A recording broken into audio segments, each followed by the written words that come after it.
نحمده ونصلي على رسوله الكريم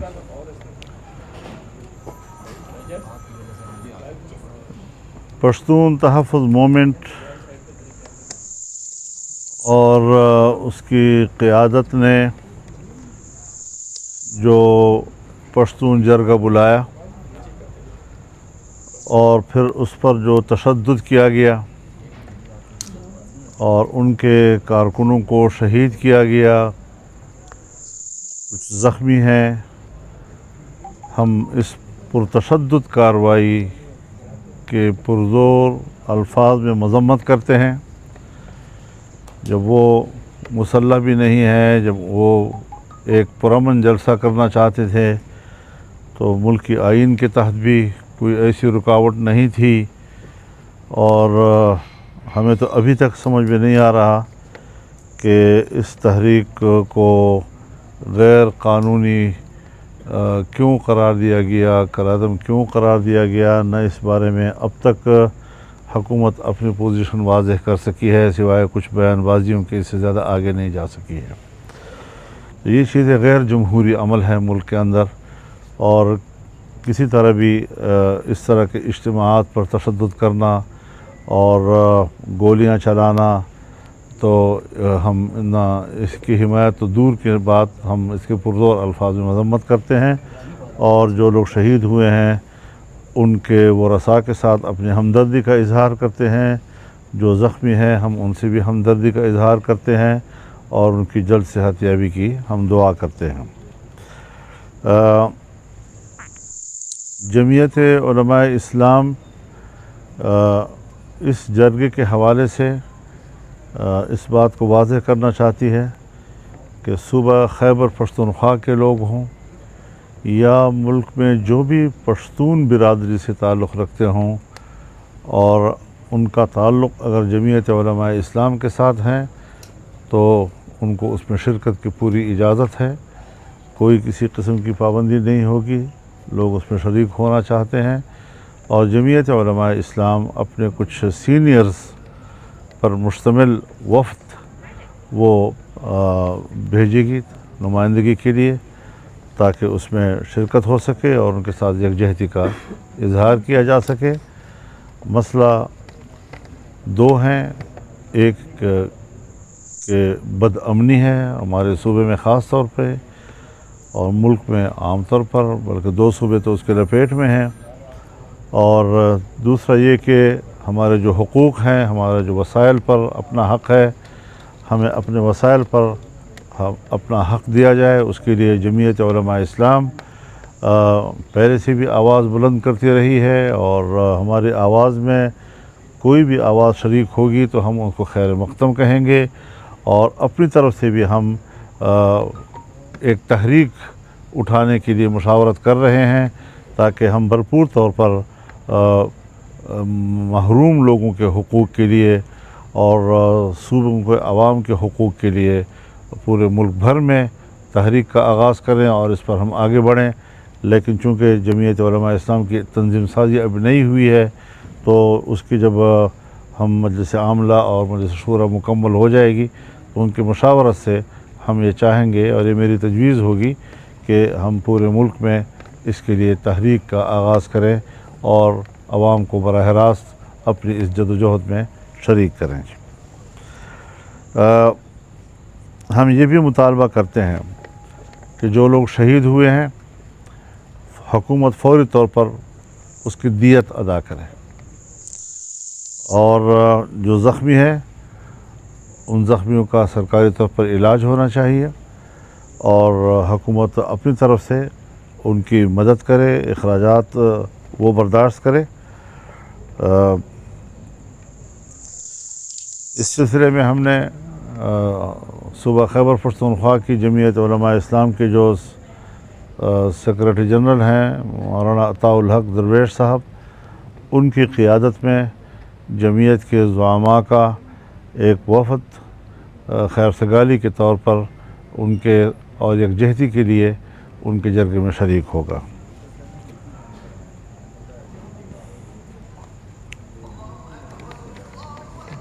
تو یہ آج ہم نے اناؤنس کرنا تھا. مولانا صاحب سینئر وفد میں جو ہے وہ کتنے لوگ شامل ہوں گے جو جائیں گے؟ جی سینئر وفد جو آپ کہہ رہے ہیں اس میں اس کی تعداد کتنی ہوگی، کتنے لوگ ہوں گے؟ انشاءاللہ کوئی 10 تک 10 تک لوگ انشاءاللہ. یہ تو ٹھیک ہے آپ کا ایشو کبھی کا سیریس ایشو ہے. آئینی ترمیم پہ لوگ سننا چاہ رہے ہیں کہ مسودہ ملا پیپلز پارٹی کو، بلاول صاحب بھی آئے تھے سر. یہ اچھا سوال کیا آپ نے، لیکن جو بات میں نے آپ سے کہی ہے اس کو کہیں آپ اپنے سوال کی وجہ سے ثانوی حیثیت نہ دے دیں، اس کو اپنی حیثیت میں بھی رکھیں آپ لوگ. آئینی ترمیم کی باتیں تو چلتی رہیں گی اور روزمرہ کے حساب سے چلتی رہیں گی. اس میں حضرت اس میں پیش رفت ہوئی ہے، اور ایک تعجب کی بات ہے کہ آج جب پارلیمانی کمیٹی کا اجلاس ہوا اور ہم وہاں گئے تو آج کچھ حکومت کی طرف سے کاپیاں تقسیم کی گئیں جو ان کے مسودے کے بارے میں تصور ہے یا جو ان کی تجویز ہے، اور جیسے آج ہم اس پر بات چیت کا آغاز کر رہے ہیں. اس سے قبل محرک بھی حکومت ہے اور مسودہ بھی نہیں تھا اب تک. آج ہی اراکین کمیٹی کو انہوں نے کاپیاں تقسیم کی ہیں، تو ظاہر ہے کہ ہمارے وکلاء اس کو دیکھیں گے. اور ہم نے تجویز یہ کیا ہے کہ چونکہ بلاول صاحب اس سے پہلے بھی 1-2 مرتبہ آ چکے ہیں، آج بھی وہ تشریف لائے ہیں، اور ہم نے اس بات پر اتفاق کیا ہے کہ جمعیت علماء اسلام اور پاکستان پیپلز پارٹی وہ ایک متفقہ مسودے کی طرف آگے بڑھیں، اور اس کے بعد پھر ظاہر ہے کہ حکومت کے دوسرے جو اتحادی ہیں ان کو بھی اس مسودے کے بارے میں اعتماد میں لیا جائے، اور اپوزیشن کی دوسری جماعتوں کو بھی ہم سب مل کر ایک اتفاق رائے کی طرف ہم جانا چاہتے ہیں. اور اس کے لیے ہماری طرف سے تو ایک اطمینان دیا گیا ہے کہ ہم ایک بہت ہی مناسب مسودے پہ اتفاق کر سکتے ہیں، بشرطے کہ وہ ہماری تجاویز کو قبول کریں. حکومت نے جو ابتدا میں ہمیں ایک مسودہ یہاں کالے تھیلے میں بھیجا تھا، اور جب ہم نے اس کا مطالعہ کیا تھا تو وہ نہ آئین کا تقاضا پورا کر رہا تھا، نہ جمہوریت کا، اور نہ آئینی اور جمہوری اداروں کا، نہ عدلیہ کا. تو ہم نے مسترد کر دیا تھا، اور ہم ابھی بھی اپنے موقف پہ قائم ہیں، اور ہم کوشش کر رہے ہیں کہ جو قابل اعتراض مواد ہے اس کے اندر اس کو مکمل طور پر صاف کیا جائے، اور جس پر اتفاق رائے ہو سکے کہ جس سے آئین میں اصلاحات آئیں، عدلیہ میں اصلاحات آئیں، نہ یہ کہ ہم بگاڑ پیدا کریں. ہم نے 18ویں ترمیم کے ذریعے سے بھی ماضی کے جتنے بگاڑ تھے آئین کے اندر ان کو صاف کیا تھا، لیکن اس کے باوجود 19ویں ترمیم کے ذریعے سے عدالتی اصلاحات میں جو پارلیمان کا کردار تھا اس کو ختم کر دیا گیا. ہم یہ بھی تجویز کر رہے ہیں کہ آئینی 19ویں ترمیم کو ختم کیا جائے اور واپس 18ویں ترمیم کو بحال کیا جائے، جس میں کہ ججوں کے تقرر اور سینیرٹی کی بنیاد پر ہو، کارکردگی کی بنیاد پر ہو، صحت مندی کی بنیاد پر ہو. تو جہاں کمیشن کا ایک کردار ہوگا عدلیہ کے کمیشن کا، وہاں پارلیمان کا بھی ایک کردار اس میں آ جائے گا، اور اس طرح نظام میں ایک اعتدال اور توازن پیدا کیا جا سکے گا. مولانا صاحب یہ بتائیں آپ سمجھتے ہیں کہ آپ اور پیپلز پارٹی جے یو اور پیپلز پارٹی کا جو مسودہ قانون ہے اور وہ جو آپ اختلاف کرتے ہیں، آپ نے حکومتی مسودہ مسترد کیا، تو حکومت آپ کی ان ترامیم کے اوپر آمادہ ہو جائے گی؟ تو پیش رفت اسی طرف ہوئی ہے اور ہو جائے گی، ہماری امید ہے. لیکن اس پر ضرور اب حکومت کو اندازہ لگ جانا چاہیے کہ ہمارے موقف کو عوام میں پذیرائی ملی ہے، اور عام طور پر ملک کے اندر جو تاثرات ہیں حکومت بھی اس سے آگاہ ہے کہ پبلک نے بھی حکومتی مسودے کا تو تصور ہے، حالانکہ ان کے سامنے تو مسودہ موجود نہیں ہے، لیکن اس تصور ہی کو مسترد کر دیا، اور جو ہم نے موقف دیا اور جس حد تک بھی دیا ہم نے، تو اس کو عوام نے پذیرائی بخشی ہے. میں سمجھتا ہوں کہ جب پارلیمنٹ عوام کی نمائندہ ہے تو عوام کے مزاج کو، عوام کے نبض کو انہوں نے پڑھ لیا ہوگا، سمجھ لیا ہوگا، اور ہمیں عوام کے خواہشات کو نظر انداز نہیں کرنا چاہیے، نہ ہم اس کے متحمل ہیں۔ مولانا صاحب یہ بتائیں کہ پشتون تحفظ موومنٹ کے حوالے سے آپ نے بات کی، تو پہلے سے جب یہ مسئلہ ہو رہا تھا ان کو شہید کرنے سے پہلے کیا پہلے مذاکرات نہیں ہو سکتے؟ دوسرا سوال یہ ہے کہ پاکستان تحریک انصاف جب ان کے ساتھ آپ کے ساتھ بیٹھی ہے اور آپ کے ساتھ بات کری مسلسل، تو اگر ان کو کچھ اعتراضات ہیں اس مسودے کے بارے میں تو اس کے ساتھ کس طرح چلیں گے؟ تو یہ باتیں تو دونوں میں نے کہہ دی ہیں آپ سے، البتہ یہ بات آپ کہہ رہے ہیں کہ آپ نے اس سے پہلے پی ٹی ایم کے جلسے کے حوالے سے، تو آپ جانتے ہیں کہ وہ مکمل طور پر جلسے پر پابندی لگ گئی تھی، اور صرف یہ نہیں کہ حکومت نے فیصلہ کیا بلکہ صوبے کا نمائندہ ایڈیشنل ایڈوکیٹ جنرل، اس نے صوبائی حکومت کی نمائندگی کرتے ہوئے پشاور ہائی کورٹ میں بیان دیا کہ جلسہ نہیں ہونا چاہیے، اور کورٹ نے بھی فیصلہ دے دیا کہ جلسہ نہیں ہوگا اور کہیں بھی نہیں کر سکیں گے۔ تو وہ فیصلہ بھی ابھی تک اپنی جگہ برقرار ہے، اور دوسری طرف ان کو اجازت بھی دے دی گئی ہے، تو اجازت دینے پر تو ہمیں کوئی اعتراض نہیں ہے، لیکن کیوں اتنے تضادات کا شکار ہے صوبائی حکومت کہ نہیوں میں نوشیوں میں؟ اس طریقے سے تو نہیں ہونا چاہیے۔ 25 اکتوبر کی تاریخ بڑی اہمیت کی حامل ہے، چونکہ اس دن چیف جسٹس ریٹائرڈ ہو رہے ہیں، تو کیا اس سے پہلے اتفاقی رائے ہو سکتا ہے؟ 25 اکتوبر سے پہلے کیا آئینی ترمیم آ سکتی ہے اور منظور ہو سکتی ہے؟ دیکھیے، ایک چیز بنیادی طور پر ذہن میں ہونی چاہیے کہ یہ جو ہم نے ایک جج کو ریٹائرڈ ہونا یا اس کو توسیع دینا، کوئی ایک جج سے ڈرتا ہے تو کوئی دوسرے جج سے ڈرتا ہے۔ عدلیہ کو خدا کے لیے سیاست میں تقسیم نہ کرو، سیاسی جماعتوں میں تقسیم نہ کرو۔ جج جج ہوتا ہے اور اس کو جج رہنے دیا جائے، اور ہمارے ججز بھی اپنی کارکردگی، اپنے رویوں سے پبلک کو مطمئن کریں کہ وہ غیر جانبدار ہو کر آئین اور قانون کے حوالے سے ہی فیصلہ دیں گے اور دیتے رہیں گے۔ لہذا 25 اکتوبر اور 25 اکتوبر کی باتیں ریٹائرمنٹ کی تو ہے، تو ٹھیک ہے، ریٹائر ہو جائیں گے،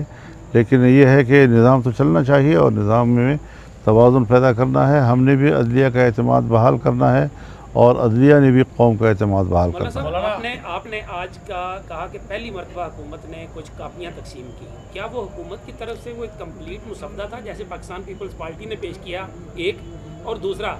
جے یو آئی کا جو موقف ہے خاص طور پہ وہ آئینی بینچ کا ہے یا آئینی عدالت کا ہے؟ اس وقت لیٹسٹ سچویشن کیا ہے؟ ابھی میں اس بارے میں کوئی تبصرہ نہیں کر سکتا، لیکن خدا کے لیے آئینی عدالت ہو یا آئینی بینچ ہو، یہ دونوں ایک دوسرے کے متبادل ہو سکتے ہیں، اور اس پہ اگر ہمارا تنازع ختم ہو سکتا ہے تو یہ اتنا بڑا ایشو نہیں ہے۔ چاہے بینچ کی صورت میں معاملہ طے ہو یا عدالت کی صورت میں طے ہو، بات اصولوں کی ہے کہ ہمیں عدلیہ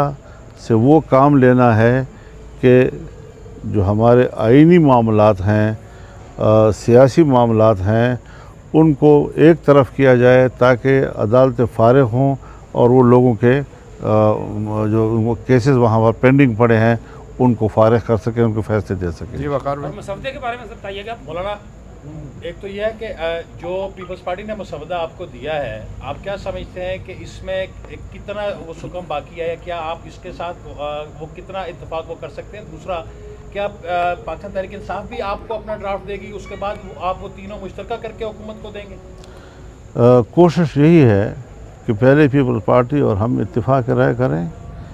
پھر ہم وہ پی ٹی آئی کے سامنے پیش کریں، اور وہ پیپلز پارٹی اپنی حکومتی اتحادیوں کے سامنے پیش کریں۔ ترتیب تقریباً یہی طے ہوئی ہے اور اسی پہ ہم کام آگے بڑھا رہے ہیں۔ کتنا ٹائم لگے گا مولانا اس پہ اندازہ؟ تو جس وقت بھی یہ معاملہ طے ہو جائے گا، تو ایسا تو نہیں ہے کہ ہم کوئی تاخیر کے شوقین نہیں ہیں،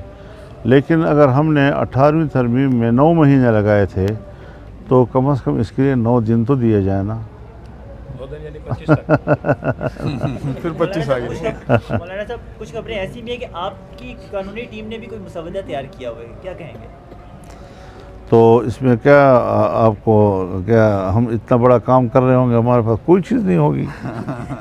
لیکن جن لوگوں کو ہم نے اسٹیک ہولڈر جو ہیں، جن کو ہم نے مطمئن کرنا ہے، جن کو ہم نے اپنے موقف پہ آمادہ کرنا ہے، انہی کے سامنے پیش کیا جائے گا. اب اس کو فی الحال تو ہم اس کی تشہیر نہیں کر سکتے. مولانا صاحب یہ بتائیے گا یہ حکومت جو اتنی زیادہ سرگرمیاں دکھا رہی ہے مسودے کو اور آئینی ترمیم کو لے کے، یہ کیا وجہ ہے کہ وہ 25 سے پہلے یہ سارا کچھ کرنا چاہتے ہیں مسودے کو پہلے، جبکہ آپ یہ پھر آپ ان سے پوچھیں. میرے نظر میں یہ نہ میرے نظر میں یہ سوال ہے نہ میں اس کا جواب دینا چاہتا ہوں. صرف شنگھائی تعاون تنظیم ہونے جا رہی ہے جی پاکستان میں، اسلام آباد میں شنگھائی تعاون تنظیم ہونے جا رہی ہے جس میں آپ کے دوست ممالک آ رہے ہیں، اس کا آپ کیسے خیر مقدم کریں گے؟ ہم دل و جان سے ان کا خیر مقدم کریں گے. وہ ہمارے مہمان ہوں گے. پاکستان کی سرزمین ان کا استقبال کرے گی. اور اس موقع پر میں نے اسی لیے اپیل کی تھی کہ جب وہ سربراہان یہاں پر موجود ہوں، یہاں پر وہ کانفرنس کریں، تو ہمیں قومی سطح پر ایک یکجہتی کا اظہار کرنا چاہیے، کیونکہ جو اعتماد ماضی میں ان کا متاثر ہوا ہے اور اس کو نقصان پہنچا ہے، اس اعتماد کو ہم بحال کرنے میں کردار ادا کریں. تو ہم نے یہ بات ضرور اپوزیشن سے بھی کی ہے کہ وہ ان ایام میں کوئی مظاہرے نہ کریں، اور اس کے بعد بھی ہمیں موقع مل سکتے ہیں. کوئی ضروری نہیں ہے کہ ہم اس وقت میں، جب کہ سیکورٹی کے معاملات بھی ان کے ہیں، حکومت بھی وہاں پر ان کی میزبانی میں مصروف ہوگی، اور اس دوران میں ہم مظاہرے کریں گے تو اس کا اچھا میسج نہیں جائے گا. حضرت یہ بتائیں، یہ فرمائیں کہ یہ جو اعظم نذیر تارڑ صاحب نے کہا ہے کہ ہمارے پاس نمبر گیم پوری ہے، وہ آپ کو شامل کر کے کہہ رہے ہیں یا ارکان کو منعرف کریں گے، ضمیر کا ووٹ دیں گے؟ سیدھی بات ہے حضرت کہ ہم نے اگر ووٹ دینا ہوتا تو ہم آج تک دے چکے ہوتے. یہ معاملہ اسی دن ختم ہو جانا چاہیے تھا. ہم جو اب تک رکے ہوئے ہیں اور کسی قسم کا ہم ان کو ووٹ دینے پہ آمادہ نہیں ہو رہے ہیں، اس کی وجہ یہ ہے کہ ہمیں جو حکومت کا تصور ہے ترمیم کا وہ قابل قبول نہیں ہے. سو ہم اپنی تجاویز لا رہے ہیں، اس پر ان کو اعتماد میں لے رہے ہیں اور ان کو آمادہ کر رہے ہیں. جب ہماری تجاویز پر آمادگی ہو جائے گی تو اس کے بعد پھر ہم اس قابل ہوں گے کہ ہم ووٹ بھی دے سکیں. لیکن اگر ہمارے نظریے کے مطابق نہیں ہوتی تو پھر یہ باتیں کہنا جی کہ نمبر پورے ہیں، نمبر پورے ہو جائیں گے. دیکھیے یہ ایک سیاسی بد اخلاقی بھی ہے، اور اس سے آئین کو متنازع بنانے کی بھی ایک بنیاد پڑ جائے گی، اور ایک متنازع ترمیم آئین میں لانے کی بجائے کیوں نہ ہم اتفاق رائے کی طرف چلیں اور ہمارے اس نظریے کو کہ اتفاق رائے سے معاملات حل ہو جائیں. ہر سمت سے اس کا خیر مقدم ہونا چاہیے اور ہر سمت سے اس پر آمادگی ہونی چاہیے. مولانا صاحب یہ بتائیے گا کہ وفاقی حکومت نے ایک صوبے کے ہاؤس کو جو ہے وہ سیل کیا تھا، جسے آج اسلام آباد ہائی کورٹ کے آرڈر پر ڈی سیل کر دیا گیا ہے. آپ وفاقی حکومت کے اس اقدام کو کیسے دیکھتے ہیں؟ تو جو کورٹ نے کر دیا ٹھیک کیا بس. مولانا صاحب یہ فرمائیے گا، آپ نے ابھی صوبے کے حقوق کے حوالے سے تحریک کی بات کی، تو اب کیا قوم کسی ایک نئی تحریک کے لیے تیار رہے؟ حضرت ہم تحریک ہیں، ہم نے کبھی بھی اپنے آپ کو تحریک سے الگ نہیں کیا. ہم اپوزیشن ہیں اور ہم نے بطور اپوزیشن ملک میں سیاسی کردار ادا کرنا ہے. اور ہم اگر حکومت میں نہیں ہیں کہ ہمارے نظام تک رسائی ہو تو پھر عوام کے ساتھ رونے کے لیے تو ہم کم از کم ان کا ساتھ دے سکتے ہیں نا. عوام کی مشکل میں تو ہم ان کے ساتھ کھڑے ہو سکتے ہیں. تو انشاءاللہ جمعیت علماء اسلام ملک بھر میں نکلے گی، عوام کو اپنے ساتھ شریک کرے گی، اور ہم ایک پرامن تحریک ہیں. ہم نے ثابت کیا ہے کہ جمعیت علماء قوم کی وہ پرامن قوت ہے کہ جس کو ہر سطح پر ہمیشہ سراہا گیا ہے، اور ہم ہمیشہ امن کے حوالے سے ملک اور قوم کے اور بلکہ بین الاقوامی برادری کے اعتماد پر بھی پورے اترے. ٹھیک ہے جی، بس بہت شکریہ حضرات.